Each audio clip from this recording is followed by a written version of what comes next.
everyone. We have Jill Morrison, we have Judy Lee, and I, of course, am Kate Twa, and you all are you all.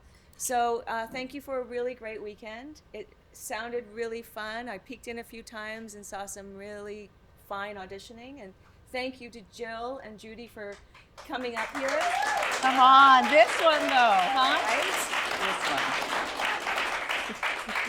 I mean, I think that it's really important for us to be able to explore a lot of different teachers, and being from Vancouver, I know a lot of teachers, and I'm really happy when they come up and that you all are so excited to train with them.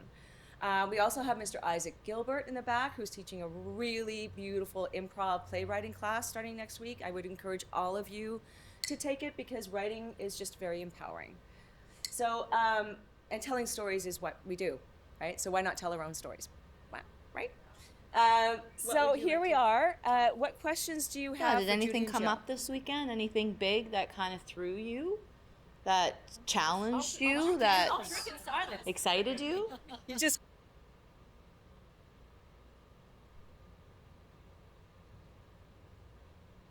Yeah. You know, yesterday was really about showing you how you should be rehearsing to prepare for the audition, right? And just because there is so much information, how are you going to layer it and contain it all if you go away from the material so quickly? Especially when you're working with such good material, the writing is very good, you know, seeing what that gives you as an actor, right? Just what Kate's saying, right? And so, and the more you stay with the script, the more you're going to explore the words, right? And build the character and take all of those elements that we worked with and layer them in, and then be able to get up and do what you did today. But if you're just like, oh, I memorized it, and you stop there, that's kind of where you're going to stop as a performer, right? But if you keep working on the material, you're going to create something you can't even imagine yet. So, you know, and I think we spent a lot of time looking at the words and looking at the story and who this person is, and using our imaginations and trying different things and exploring and seeing how much we have inside of us. And then, of course, it also helps you be directable, right? You're not stuck in the one way because you've really explored the elements of the character and you're open to that. And then, therefore, you start doing that in all of your work. And you saw how it gave you freedom, right? You saw the wings it gave you, how you were able to fly and take direction from her when she gave it to you. You weren't stuck in something. You knew that material so well, so then you could be intuitive and in the moment and play, right? And so slow and steady wins the race. Build it in layers.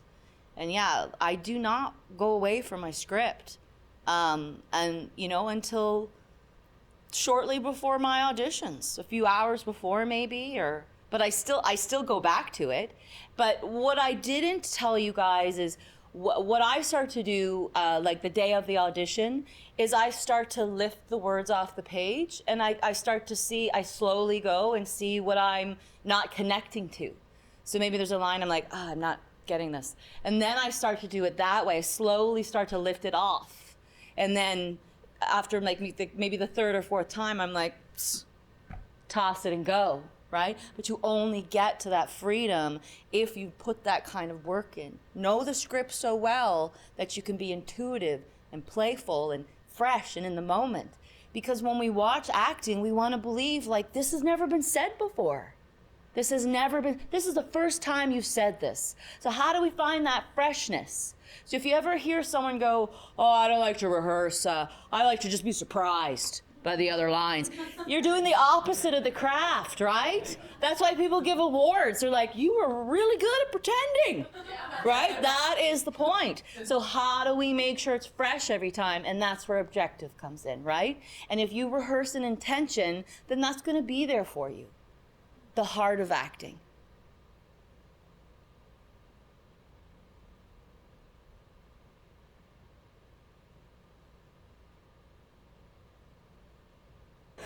Those techniques, those exercises that I was giving, that's a Can very... you describe them? Because we didn't hear the question. Sure. Oh, pardon me. I forgot to do that. So she's asking about, I give certain exercises as a technique to the actors, and she's asking about those exercises and when you should know when to use it, when to drop it, when to pull it out. Does that make sense for the question?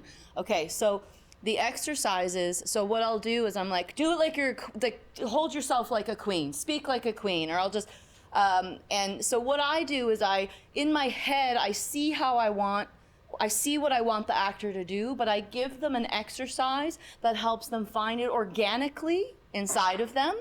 And then it also shows them like how much color and versatility that you actually have inside of you. And even if the exercise or what I give you doesn't make any sense for the scene you're doing, it's allowing you to expand in another manner. And so those exercises I use quite a bit as a teacher, but I also use them a lot as an actor because they help me find color, they help me find maybe what I'm going to build. But what really makes them work is if you do it once, say I'm like, do it like a queen. You're the queen of England. And then as soon as you're done the exercise, do the scene without the exercise. And because acting is practical, right?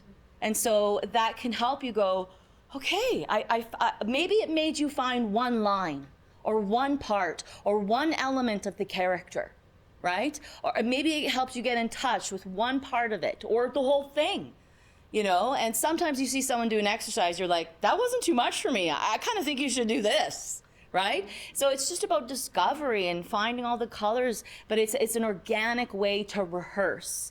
And I think what's important is that you're careful about what kind of show you're auditioning for, how broad it might be. So you saw like there'd be like Nickelodeon ones, and then there'd be more grounded single cam ones. Just like what kind of tone is it, and where does that belong? And then at the end of the day, is this truthful? Is this telling the story? And when it comes to, is this like what Judy wants or the casting director wants? That's scary for us because we're sending out these self-tapes and we just send them out into the abyss and we're like, right? And so the best thing we can do as actors is pay attention to what's the story, who's doing this, what kind of network is this, who's producing this, can I watch this show, is it already on, getting as much information as we can so that we fit into what they, the tone of the show. And then you want to ask yourself, what's the story? What's the story in this scene? And then if you look at the story, and if you make choices that tell the story, then you're probably going to make choices that they want to see. But you can't, like, where are we going to, like, you can't, unless you're psychic, right? But so, Jill, wouldn't you agree, though, that rehearsing it in without parameters, without, with unbridled, rehearsing in an unbridled sense also prepares you to be more versatile when you're on set and the director says, I would like it to be a little more, oh, I've done that already. I did the Queen, or it happens more and more to me anyway. A lot of directors will say, "Would you just put it into your own words, improvise this?" They're like, "Oh yeah, absolutely," because I know it. It doesn't hurt, right? So if you rehearse in a fixed way, that's all you're going to be able to give, and that is a nightmare for a director, especially if they are prone to giving line readings as opposed to directing. Say it like, he went that away. Oh, okay. Well, I rehearsed it as a cowboy getting bucked off. He went that way. I can do it. I can do it the way I rehearsed, not how the person's telling me to say it, right? Yeah, totally, absolutely. It keeps you open for direction, and that is essentially your job, right? And it keeps you free. Yeah, exactly. And line reads are a very common way for directors to work with us. And so it's about, how do I make what they gave me? How do I give it motivation and intention and meaning? And when they give you a line read, say it back, say it out loud right away. Even if it's to yourself. Don't be like, because this is not in you. Get the new line, rehearse it. Judy? Well, the one thing about, also that particular thing in terms of making sure that you say it out loud. I mean, I think another thing that I will often remind actors that it is okay to ask questions. And like going back to that whole idea that most of us go throughout our lives, like, with the burden of like imposter syndrome. I think so many people, no matter how seasoned and experienced an actor they are, they go to set and they're afraid to ask questions because you don't want to be that, you feel like you're holding things up. But I think it's so valuable to make sure that, because I mean, of course, like anyone who's ever been, let's say in like a committed relationship knows this. You can be speaking the same language. You think you understand what that person's saying. You don't, okay? Because even with the context of one language, there's like different subtexts. So I think it's really important that, I mean, if you get line reading, like I say, repeat it back. Make sure that the director is actually hearing it also. Secondly, if you get redirection, paraphrase it back to the director, the casting director. Okay, so when you're saying angrier, it's like they're getting enraged because this person said this. Like, I think you have to keep it specific. I know that, let's face it, like, inherently, not only are actors and people in this industry masochistic, but we're notorious people pleasers, right? So it's really like a reflex. Yeah, sure, I got it. And you don't got it. And that is like, you don't want to be in that position. I think it's really important to feel that you're empowered and that you're truly driving, maneuvering, and controlling, your vehicle and your craft. And the only way to do that is to make sure that the communication is concise. And I do work, I sometimes I'm in callbacks with directors and I'll be like, I don't even know what this person's asking for. It's just like, because I know that for me, especially on the spot, if I'm nervous, I'm not going to necessarily understand, hey, like right now I feel like you're at a 5 and go to a 7. I can't operate that way. So I would probably have to then almost translate it back. Okay, so are you saying like, do you want the volume? Like, is it volume, or is it that it's even more like they're even more invested in this, so they're even more devastated, and that's why you want to go up to an 8. But I just feel like it's really important that things are concise, because, and I'm sure like both of you have experienced this, where you're working with directors or producers and they're not great communicators, and you're overcompensating and hoping everything's working out, and then it blows up in your face. And it has nothing to do with your effort. Yeah, there's so many. That's the things. There's so many egos on set. I know. And it's like, I think it's so vital that as actors, I do think like of course like in a respectful way, but you have to advocate for yourselves, because it is like I we were just talking about this downstairs, where with some directors and producers, honestly, it's like they're playing with their Barbies, and you're one of the dolls, and they're moving you around, they're doing this, and that's not right. Like, you're human beings. So you also deserve to really be like self-determined and self-actualized in every performance, regardless of role size. Like, that's another thing. Also get that out of your head, that because you have one line as opposed to, almost every scene in the film, that's not important. It's like, if you are there, you are vital. I think it's also important to note, though, that make sure the questions are real questions.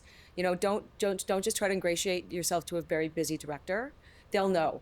They'll make time if they're good for your actual questions, but if you don't, you know what I mean? Like, yes. I've just seen newer actors think that they're gonna start talking to a director. The director has nothing to respond to because they're thinking about 4 million other things. Oh. So make sure that the questions are real. Yep. I used to actually teach a class to directors at VFS. I developed a program of like how to talk to actors. It was literally, how do you talk to actors? I have some new students to send you, because I've been working with some doozies lately. And they are terrified of you. We're what? Empathic, we're emotive, we're, sometimes not, Gorgeous. Fantastic, So we have to be able to feel that out and understand that they're really intimidated. A lot of people are intimidated by what we are able to do, how emotive we're able to be, how, so that's hard for them. So finding that balance, I think, is really important. Yeah. But I think it's like, it always comes down to connection, regardless of, like your friend, what's his name? Denzel. Denzel? Sounds familiar. Yeah. Yeah. But My fiance. Yeah. So that's why she has you read lines like a psycho. Truth. Yeah. True. # truth. But yeah, it's always about the connection, but the projection is just different based on who needs to hear the story. Calibration. Yeah. Right? You calibrate to Fancy words. Yeah. to the tone of the show. I was gonna say, just do good. And that's why it's important to pay attention to, like, what is this network? What kind of show is this? What kind of audience is this? And paying attention. Tone can often be found through our vocals, and truthfully, you have to be in touch with your diaphragm, so that the voice is coming from like a true place, and it's not coming from here, right? And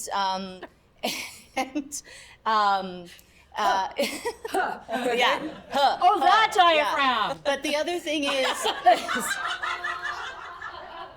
oh my God. Thank God my son's not This here is right what now. I'm dealing with. Mom! Now everybody knows I'm afraid of horses. But you saw with like the multicams how the projection is necessary because the microphones are hanging from the ceiling. So the theater training would really come in handy for that kind of project, right? And also, like, I once worked on a show where our characters were in a club, and he wanted us talking like the music, and of course I have no problem because I'm like, sure, right? But My ears are bleeding right now from sitting beside you for this long. the actress I was working with couldn't do it, and it was a lot of trouble through the filming with it.